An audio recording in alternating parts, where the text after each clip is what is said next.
Coucou tout le monde, je vous fais une petite vidéo vite fait bien fait. Purée. Bon, c'est pas ça avec mes cheveux, hein, encore, ils sont encore un peu courts, mais bon, c'est pas grave. Vous savez que vendredi, quand Louane elle avait fait sa dernière fugue et qu'elle était chez moi, que je lui avais pris un téléphone,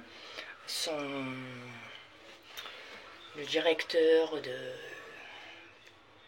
son foyer m'avait dit comme quoi qu'elle pouvait garder son téléphone. Louane était au courant qu'elle pouvait garder son téléphone. Or, il se trouve que mardi,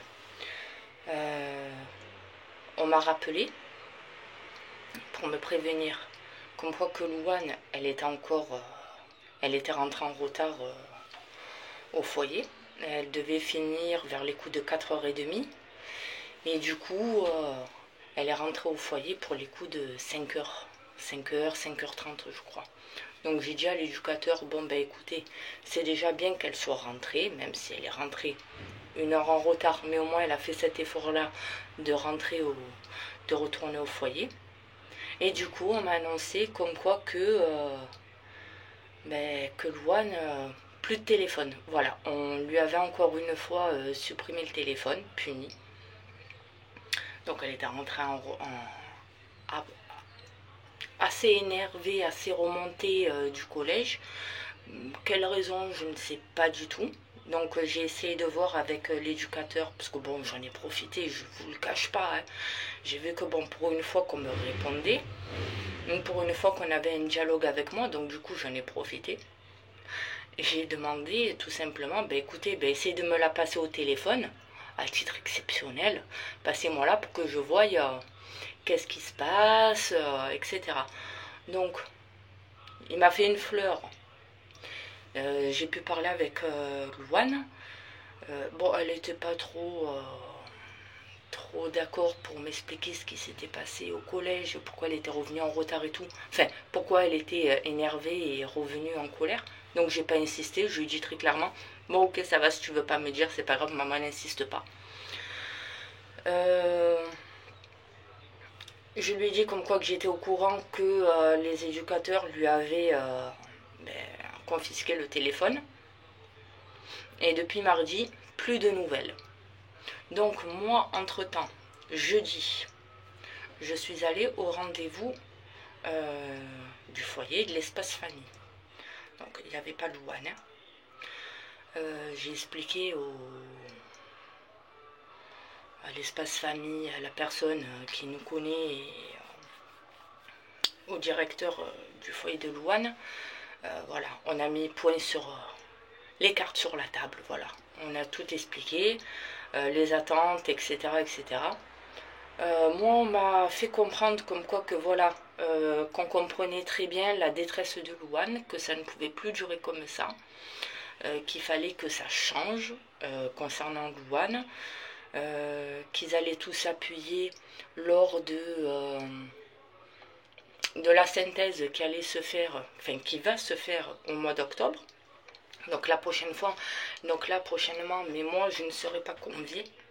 Parce que là, il y aura l'ASE cette fois-ci, donc moi, je ne serai pas invitée. Le seul moment où c'est que je vais me représenter pour entendre ce qu'il y a à dire concernant Louane, ça sera le 4. Le 4 octobre à 17h, j'ai encore rendez-vous. Normalement, il y aurait dû avoir Louane. J'ai appris comme quoi que, par le directeur bien entendu, ou le responsable, bref, un des deux, responsable, directeur, c'est pareil, que Louane ne serait pas conviée.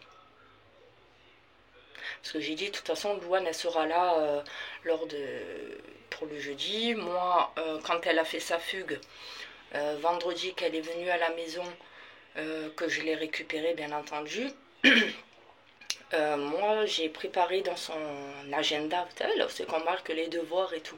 Je marquais plein de petits mots jusqu'au 4. Voilà, t'inquiète pas, j'espère que ta journée va bien se passer, gros bisous maman, gros bisous papa, voilà. J'ai fait plein de petits mots comme ça dans l'espace aussi qui a marqué une note, vous savez, en bas, jusqu'au 4. Et le 4, je vais bien préciser, enfin, déjà pour jeudi, le 29, sur la page du 29, je lui ai dit, maman, elle a rendez-vous pour la réunion. Tu t'inquiètes pas, je te tiendrai au courant. Pour le 4, jusqu'au 4, j'ai marqué ça y est. Le 4, j'ai marqué ça y est, on est le 4, t'inquiète pas, on se voit aujourd'hui. Donc du coup, j'ai dit, ouais, mais il va falloir... Louane, elle est au courant qu'elle ne vienne pas le 4, qu'elle ne sera pas présente.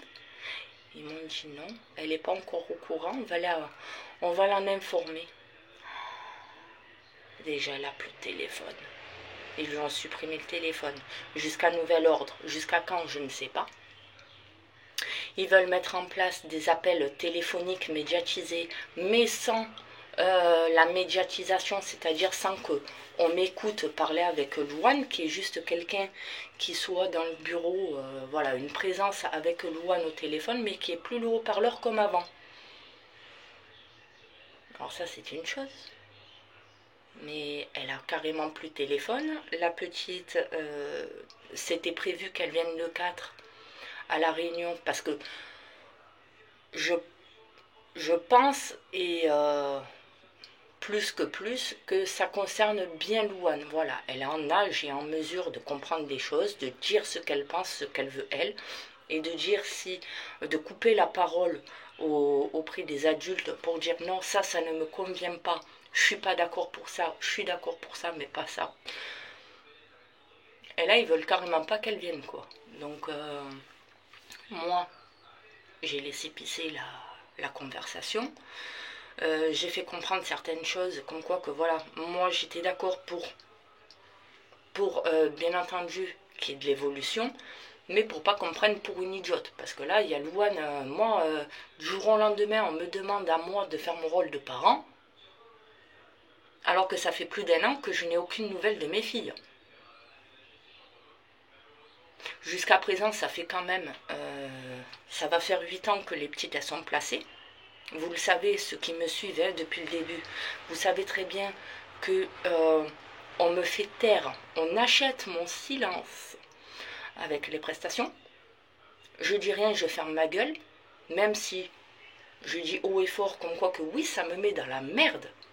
Encore là, comme j'ai fait comprendre auprès du foyer, parce qu'ils en avaient pas l'air...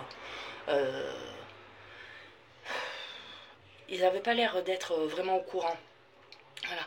Donc moi c'est bien parce que ça fait des années que je perçois ces prestations-là, mais si on voit bien mes filles, ça fait combien d'années qu'elles n'ont pas passé un week-end à la maison? Depuis le début. Depuis le début qu'elles sont placées. Elles n'ont même pas passé un Noël à la maison, je veux dire. Elles ont passé quand même 2 Noëls à la maison, je suis d'accord, mais c'était moins de 24 heures. Les deux. Une fois quand j'étais enceinte de Adixia, que j'étais sur la fin de la grossesse. Moins de 24 heures. Et juste après, on l'a fait où? On a fait Noël en visite médiatisée et qu'il y a Lilou cette fois-ci. Donc, et encore, c'était en visite médiatisée. Donc, j'ai fait comprendre que voilà, moi c'est bien. On me dit faites votre rôle de parent, etc., etc. Mais si on voit bien, moi aussi je suis dans la merde. Je suis encore plus dans la merde. Parce que moi j'ai un appartement, certes j'ai un T3. Donc j'ai 2 chambres. Je vous les montrerai par la suite. J'ai 2 chambres. Moi, je dors dans la salle à manger. Je me suis acheté une mezzanine pour justement gagner un peu de place. Donc, on dort dans la salle à manger. Et les 2 chambres, elles sont réservées pour les filles. Mais, la CAF, ils savent très bien que les filles, elles sont pas avec moi. Eh ben, je me ressens encore avec des lettres, malgré qu'ils savent qu'elles sont pas avec moi. Mais comme ils me payent, et comme, ben, j'ai pas le choix de les recevoir, les sous, forcément. Eh ben on me dit surpeuplement. Voilà. Donc j'ai l'APL juste pendant 1 an. Je dois jouir de l'APL pendant 1 an. Et puis après, je me ressens encore avec des papiers disant comme quoi que le logement, je suis considéré comme surpeuplement, alors qu'on n'est que 2, pour le moment. Il n'y a pas Louane, il n'y a pas Marilyn, il n'y a pas Maëva, il n'y a pas Adixia, il n'y a pas Lilou. Sinon, vous les entendrez là. Surtout Lilou. Lilou, vous l'entendrez. Maman, papa, Bobo, voilà. Là, il n'y a personne. Et vous le savez, sinon je vous le dirai. Donc forcément, moi ça me met encore plus dans la merde. Parce que nous, on est encore plus dans le flou. Déjà par rapport à ça. Au bout de X années, on me demande, parce que Louane, elle a refait surface, si Louane, elle n'aurait pas pris l'initiative de nous appeler en juin dernier, enfin là, en juin cet été, on ne nous aurait pas demandé de faire notre rôle de parent. On ne nous aurait pas demandé, voilà, madame et monsieur Etier, Louane, elle a encore fugué, on vous appelle, Louane, elle a fugué. Ils ne nous auraient pas prévenus. Et depuis qu'elle a fugué, depuis qu'elle est rentrée en contact avec nous et que maintenant tout le monde est au courant, maintenant, ils commencent à nous demander, nous, de faire notre rôle de parent. Mais notre rôle de parent, on le fait quand, en fait ? Moi, on m'a demandé, quand ma fille, elle fugue, donc c'est-à-dire vendredi dernier, hein, quand elle a fugué, on m'a dit, votre fille, il faut la ramener au foyer. Elle est venue chez vous, elle peut manger chez vous ce soir, mais après, vous la ramenez au foyer. Madame, réagissez en tant qu'adulte. Ben oui, justement, c'est maintenant que vous me demandez à moi de faire mon rôle de parent, au bout d'un an, voire un peu plus. Je comprends pas. Chaque année que je demande à faire mon rôle de parent, et chaque année devant la juge, hein, bien avant de passer devant la juge, quand on fait des synthèses, hein, tous les 6 mois, et que je vous demande, je veux que mes droits soient un peu plus élargis, je veux faire mon rôle de parent. Lilou, on me l'a pris pour tel motif. Adixia, son dossier il est introuvable au tribunal. Normalement, son placement doit être considéré comme nul. J'aurais dû la récupérer. Adixia, j'ai aucune nouvelle d'elle. Ça fait à peu près 2 ans qu'on n'a plus aucune nouvelle de Adixia. Le lien, il est carrément rompu. Alors là, j'ai aucune nouvelle. La dernière fois que j'ai eu des nouvelles, c'était pour continuer un document. Parce qu'elle devait se faire opérer au mois de septembre par rapport à son strabisme. Il est où mon rôle de parent dans tout ça? Il est nulle part. Encore une fois. Et je m'énerve plus. J'ai plus envie de m'énerver, je suis fatiguée. Lassée de tous ces mensonges. Lassée qu'on nous mâche des promesses. C'est comme là. Louane, elle pourra garder son téléphone. Qu'elle soit punie de téléphone parce qu'elle n'a pas répondu. Je suis entièrement d'accord. Elle n'a pas répondu au téléphone quand elle a fini les cours et que les éducateurs l'ont appelée. Je suis entièrement d'accord. On te prive de téléphone sur ton heure de 18 à 19 h comme c'est convenu. Comme moi, j'ai parlé avec sa référente. Elle m'a bien expliqué. De 18 h à 19 h, les gamins, ils ont un temps pour être sur leur téléphone. Bon, même si Louane, elle n'a pas Internet dessus. Mais pendant 1 heure, voilà. Qui lui supprime le téléphone. Je suis d'accord. Mais arrivé au collège, pour partir au collège, tu sais qu'elle a tendance à prendre la poudre d'escampette. Relaisse-lui le téléphone, bordel. Même si elle ne te répond pas. Tu m'appelles à moi. On m'appelle à moi. Madame Etier, votre fille, elle ne répond pas. On essaie de la joindre. Elle ne répond pas. Essayez-vous de l'appeler. Pour savoir au moins où elle est. Non, il n'y a rien du tout. Ni il m'appelle, ni rien du tout, ni lui ont relaissé le téléphone. Donc voilà. Donc moi, jeudi soir, j'ai pris l'initiative de retéléphoner au foyer de Louane. Le 29. J'ai parlé avec un éducateur. Et ben non, c'est jeudi qu'elle était énervée. Mardi, elle avait pris la poudre d'escampette. Donc jeudi, moi j'ai appelé le foyer pour maintenir au courant en premier Louane. Et c'est là où c'est qu'elle est énervée, ouais, voilà, du collège. Donc j'ai dit, écoute, je t'appelle, je sais que tu n'as plus le téléphone, qu'ils t'ont supprimé le téléphone. Elle m'a dit oui.